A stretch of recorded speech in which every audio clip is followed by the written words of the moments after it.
Hi guys, and welcome to another Jama Jama! So ayun, sa mga nagtatanong ng trigger finger journey ko. Tadan! Splint no more! So hindi ko na muna kailangan gumamit ng finger splint kasi kakatapos lang ng minor surgery ko kanina. Eto siya, dito siya tinusok. So supposedly, ang gagawin dapat ni Doc, hihiwain niya to para yung tendon sheet makat niya. Pero ang ginawa niya, um, trigger finger percutaneous release. Yun muna yung procedure na ginawa niya daw sa akin. So, kung bumalik, tsaka na lang daw hihiwain. But anyway, yung ginawa niya, ano, tinurukan niya ng malaking karayom dito. So, like, malaki na makapal. Tapos, kinaskas-kas-kas niya ng ganun. As in, like, nakakangilo na nakakakilabot. Pag nakarinig kayo ng, kinakaskas ng kahoy, ganun, o kaya ng bakal, ng manipis na karayom, ganun siya. As in, rinig na rinig siya. Pero, syempre, since may anesthesia, hindi natin mararamdaman. Tapos, ako, syempre kapag in-inject ng anesthesia, di ba? Sobrang sakit. So, for me, ayun lang yung masakit na part. And then, after nun, nung nawala na yung anesthesia, ayun, super duper kirot niya na. Nagreseta naman si Doc ng painkiller and kakainom ko lang din as needed. Pero for me naman, as much as possible, kung matitiis ko yung sakit, hindi ako uminom ng painkiller kasi alam niyo na, kailangan natin alagaan ng kidney. Pero sa ngayon, ininom ko muna yung painkiller kasi talagang masakit siya at kumikirot. By the way, yung tanong ni ate, yes po, sa ortho surgeon ako pumunta. So, nung una, chinek up niya ako, yun nga, yung video na napanood ninyo. And then, after 2 days, ito na nga yung minor surgery natin. And then, ang total payment niya, kung total lahat, kulang-kulang 12,000 pesos. Pero, since may PhilHealth tayo, as in like zero. Wala akong binayaran na kahit ano. Yun lang yung painkiller lang yung binili ko. Pero, dalawang piraso lang yung binili ko and as needed lang naman yun. So, kahit na hindi ka na bumili, kung kaya mo naman tiisin yung sakit, carry lang. And then, ano pa ba? Ayun, sabi ni Doc, wag ko daw muna gagamitan ng splint. Tapos, ang pinaka, ko dito, maintenance ko is massage. Ayun. As in, like, didiinan ko siya dito, yung sa tinurukan. Ito yung turo ko. Yan, maliit lang, di ba? Hindi na ako siya, tapos paikot-ikot. At least 3 times a day, 5 minutes. Tapos, after nun, habang ginaganito ko siyang minamassage, inaangat-angat ko siya. Yan, di ba? Tapos, iaangat ko ng ganun. So, sa ngayon, masakit pa kasi talaga kasi kakakaskas nga lang ng tendon sheet. Ayun. And then, imamassage ko lang daw siya every time.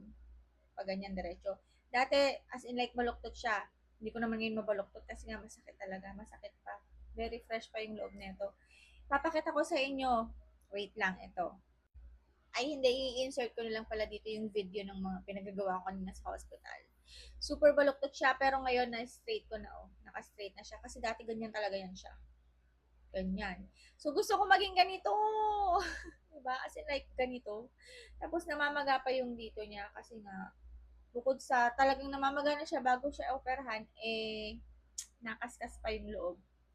So, hopefully, umayos.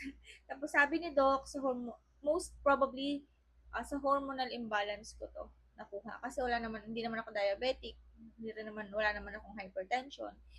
Meron akong hormonal imbalance. So, ayun, dun ko siya nakuha. And then, siguro, kasi yung mom ko, laging may trigger finger sa jeans na din. Ganyan. But anyway, advice ko lang sa inyo mga ante, as much as possible hanggat maaga pa, days or weeks pa lang, agapan nyo na para hindi na siya humantong sa ganito. Kasi ang hirap, masakit, tapos, yun nga, gastos. Pero kung may PhilHealth naman, good thing, free naman lahat. Wala naman tayong babayaran. Pero syempre, as much as possible na hindi tayo magkasakit, di ba? Makaiwas tayo sa sakit at makaiwas sa gastos. So, ayun lang. Sabayan na rin natin ng exercise, good food, and vitamins. Ayun. Huwag nyo kakalimutan yung vitamins ninyo. Thankful din ako kasi ang dami kong siguro iniinom din na vitamins. Kaya, ito lang. Ito naman, feeling ko magaling na siya. Pagaling na siya. Na-manage ko to kasi na mamassage ko siya Tsaka nalalagyan ko rin siya ng splint sa gabi. So, ayun. Kaya, carry lang. Carry na siya. Hindi ko na siya kailangan ipa-steroids. Ang suggestion kasi ni Doc, kung talagang masakit na, pwede ko naman daw siya ipa-steroids. Pero for me, okay na. Manageable naman eh. Siguro, dadalhin ko na lang talaga sa massage. Pag ganon. Yung may mga trigger finger na hindi pa naman malala, baka makuha pa natin sa masahe pag ganon lang yung massage. Yung mga point. Kasi dito siya, pero ito yung effect niya. Like ito, dito yung issue niya, pero ito yung nagre-react na wounds. 5 months na to, te. Ayoko naman na baka matubuan na ng ano, parang nag-worry ako, baka matubuan na siya ng laman, ng gano'n. Kaya talagang pinaayos ko na, tsaka namamagano siya kasi, so hindi na siya pantay ang papayat ng daliri ko, tapos pag dito mataba, di ba? So, ayun lang. So, ayun, don't forget na bigyan ng time ang ating mga precious hands, lalo na sa mga masisipag dyan, sa mga workaholic, na laging ang kamay gamit na gamit everyday. So, yun, huwag kalimutang pagpahingahin din at yes, i-massage ang ating mga kamay para maiwasan natin ang trigger finger. Yan lang. Bye-bye! Sana nakapag-heart-heart na ako!